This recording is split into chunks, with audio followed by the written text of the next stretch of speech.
Na aula de hoje vamos falar de um assunto muito importante para quem deseja dominar a intubação, a sequência rápida de intubação. Você sabe o que é isso?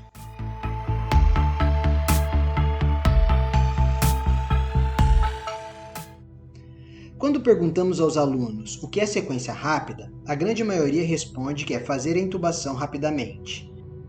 Embora devamos ser rápidos, o conceito não é bem esse. Primeiro, na emergência, sempre consideramos o paciente tendo o estômago cheio, ou seja, não estando em jejum. E aqui começa a diferença para o paciente eletivo, que grande parte dos acadêmicos de medicina tem a chance de treinar no centro cirúrgico. Com o paciente em jejum, a chance de broncoaspiração é muito pequena. Diversos estudos mostram que a síndrome de Mendelssohn ou síndrome de broncoaspiração e sua pneumonite química pioram vários indicadores como a mortalidade, o tempo de internação em UTI, o tempo de uso de antimicrobianos, dentre tantos outros. Então, considerando o paciente com estômago cheio, a sequência rápida é a técnica de escolha, visto que o conceito leva em consideração a realização de hipnótico seguido imediatamente de bloqueador neuromuscular, com ação rápida para intubação imediata. Nesta situação, seguindo os passos descritos, temos uma diminuição da possibilidade de broncoaspiração. Nas intubações eletivas, podemos usar a técnica de intubação prolongada, com sedação parcial antes e a ventilação do paciente. Isso não faz parte da técnica da sequência rápida de intubação. Então, não existe aquela de ficar ambuzando o paciente. A sequência rápida é a técnica mais utilizada em todo o mundo e, quando bem treinada, garante um sucesso de mais de 98% nas intubações orotraqueais. Tradicionalmente, a técnica está dividida em 7 passos, os famosos 7 P's da sequência rápida de intubação. Vamos falar de cada um deles. Antes, vale reforçar que eles podem ser feitos conjuntamente em determinadas situações. Podem ser adequados à sua rotina e à da sua equipe, mas representam um caminho bem estabelecido, fundamentado na teoria médica e que, se bem executado, vai te trazer sucesso na intubação orotraqueal. Um outro ponto importante a ser considerado é a ocorrência de via aérea anatomicamente difícil nesses pacientes. Você já assistiu aqui ou ainda vai assistir e deve assistir a aula sobre este assunto. Nesta situação, cuidado! Pense nas alternativas a não ter êxito na sua intubação e sempre considere pedir ajuda antes de bloquear o paciente. Então, bora lá para os 7 passos. Primeiro P, preparação. Devemos preparar tudo, literalmente tudo. Materiais a serem utilizados, tubos orotraqueais de diferentes tamanhos, testados, dispositivos extraglóticos, testar as lâminas do laringo, pilhas, ambu, máscaras, tudo. Certifique-se da indicação de intubação para aquele paciente e também se o paciente está monitorizado, com acesso venoso checado, com a fonte de oxigênio conectada no ambu. Essa parte pode levar mais tempo, porém é fundamental. Não deixe nada para depois.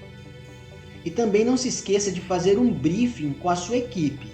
Você deve relatar seu plano A, alternativas de falhas, direcionamento claro das funções do time, quem vai ser seu auxiliar, quem vai fazer as drogas, quem vai cuidar do ventilador e principalmente deixar preparado ou avisado o pessoal e o material para uma via aérea cirúrgica, se a situação evoluir para NINO. O que é o NINO? É o não intubo e não oxigênio. Essa é a pior situação possível e nessas ocasiões você vai precisar de uma crico e vai ter que ser feita imediatamente. Então deixe tudo pronto. Segundo P, pré-oxigenação. Diversos estudos existem nesse sentido, de deixar o paciente bem suprido de oxigênio antes da apneia. A pré-oxigenação também é chamada de desnitrogenização. Vamos entender por quê. O ar ambiente tem 78% de nitrogênio e 21% de oxigênio. Quando ofertamos oxigênio a 100%, ocorre uma substituição deste nitrogênio por oxigênio, proporcionando assim um maior tempo de apneia, sem dessaturação. O conceito é simples. E como a gente deve fazer isso? Acoplando bem a máscara do ambu do dispositivo bolsa-válvula máscara ao rosto do paciente, bem vedado, ligado a uma fonte de oxigênio a mais de 15 litros por minuto. Deixe o fluxômetro completamente aberto. Você não precisa ambuzar. Como o paciente está ventilando espontaneamente, peça que ele respire profundamente. Este processo deve durar de 3 a 5 minutos. Não se esqueça de manter a máscara bem vedada ao rosto. Observe que a saturação vai se elevar com o procedimento adequadamente realizado. Muitas vezes você vai precisar que o seu auxiliar fique segurando a máscara bem acoplada ao rosto. Manter o paciente em 30 a 45 graus também vai auxiliar o processo. Evite deixar a cabeceira a 0 graus. Terceiro P, pré-tratamento. A escolha de drogas que são sedativas leves ou diminuem a reatividade da via respiratória são importantes para diminuir a chance do reflexo de vômito durante a laringoscopia. Também promovem uma analgesia. As mais utilizadas são a lidocaína e o fentanil. Na aula sobre drogas de sequência rápida, vamos falar mais sobre elas. Existem situações onde o pré-tratamento não é realizado, assim como situações onde ele é feito junto com a pré-oxigenação, otimizando o tempo de ação com o tempo de desnitrogenização. Quarto P, paralisia pós-indução. Esta é a sequência rápida de intubação propriamente dita, ou seja, a infusão de um hipnótico seguido de bloqueador neuromuscular. Em relação à escolha das drogas, assista a aula sobre isso. Na emergência, atualmente, as duas principais escolhas são pela ketamina e pelo etomidato, em virtude de serem cardioestáveis e mais adequadas a pacientes instáveis hemodinamicamente. Uma pergunta que sempre merece discussão é: devo usar mesmo bloqueador neuromuscular? Tenho medo. Sim, devemos usar sempre. Isto vai promover mais relaxamento, facilitando a sua laringoscopia.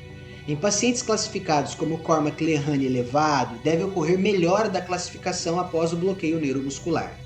O bloqueador neuromuscular evita que você fique lutando contra o paciente. E se você ainda não conseguir intubar, vai ficar melhor para ventilá-lo. Preste atenção à escolha da droga. Na dúvida, opte pela succinilcolina, a menos que tenhamos contraindicações absolutas, que no caso são história familiar de hipertermia maligna, doença neuromuscular e pacientes acamados há mais de 72 horas. Observe que a hipercalemia é uma contraindicação relativa. Quinto P, posicionamento. Com o paciente sedado e ainda não bloqueado, hora de posicionar. A melhor posição é a chamada sniff position, ou posição do cheirador. Um coxim é colocado na região occipital, alinhando o eixo traqueal com a abertura bucal. Aqui neste passo, algumas observações importantes. Cada intubador tem uma posição de preferência, encontre a sua. A posição tem que possibilitar ergonomia, ou seja, bom desempenho profissional. Evite estar em uma posição desconfortável, fazendo malabarismos. Você vai se cansar e não conseguir êxito no procedimento. Para diminuir a força, deixe a cabeça do paciente na altura do seu processo chifoide e mantenha o dorso do paciente entre 30 e 45 graus. Isso facilita a visualização na laringoscopia direta. Coxim sob os ombros apenas se você tem prática com isso. Existem posições que mais atrapalham do que ajudam. Sexto P, placement, também chamado de põe o tubo. Nessa hora, o segredo é a laringoscopia. Isso exige treinamento acima de tudo. Pegue o laringoscópio com a mão esquerda de forma suave. Não é força, é jeito. A própria lâmina do laringo possibilita que você afaste a língua. Não deixe a língua atrapalhar ainda mais seu campo de visão. Um auxiliar pode te ajudar puxando a comissura labial direita e aumentando seu campo de laringoscopia. Introduza a lâmina deslizando pela língua até a valécula. Não pegue a epiglote, isso não faz parte da técnica. Ao atingir a valécula, naturalmente a epiglote se levanta, mostrando as cordas vocais. Quando identificar bem a estrutura, não tire mais o olho do local. Estenda a mão direita e peça o tubo para ser introduzido. Esta é a hora do seu auxiliar. Por isso é importante um briefing antes, deixar o auxiliar preparado para te dar o tubo na posição correta e no tempo certo. Você deve visualizar o tubo passando pelas cordas vocais. A marca preta do tubo deve ficar na altura das cordas vocais para a insuflação não ficar seletiva. Preste atenção nisso, porque assim você vai evitar a intubação seletiva. Retire cuidadosamente o laringoscópio, segurando o tubo sem movimentá-lo. Peça para o auxiliar insuflar o cuff. Pronto! Hora de passar para o último passo. 7º P. Pós-intubação. Esse é o último passo, o único pós. Todos os outros são pré. É a hora de checar se a intubação está correta. Se você tem capnógrafo, excelente. Como ele mede o CO2 expirado, vamos ter uma abordagem fidedigna. Se o paciente não estiver entubado, como uma intubação esofágica, por exemplo, por mais que tenhamos uma ou outra curva de CO2, ela vai zerar. Se isso ocorrer, reinicie o processo do 6º passo. Agora, se você não tem capnógrafo, o método mais usual é a ausculta.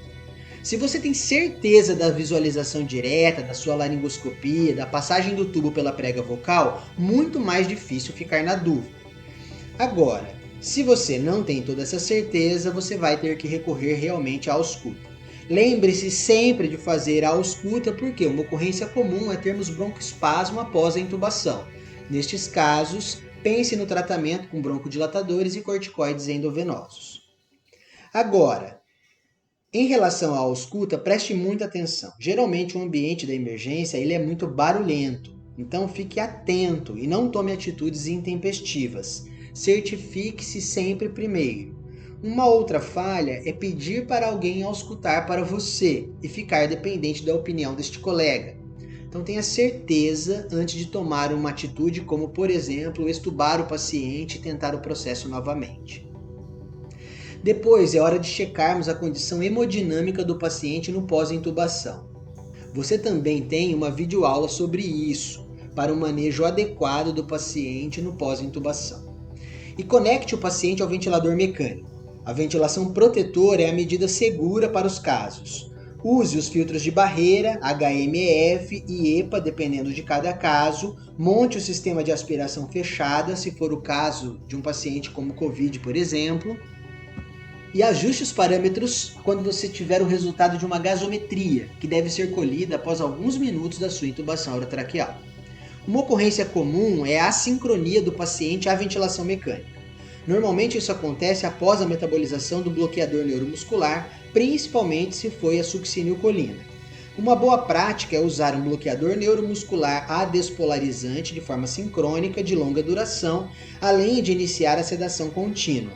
Mas isto é assunto para outra videoaula. Um abraço!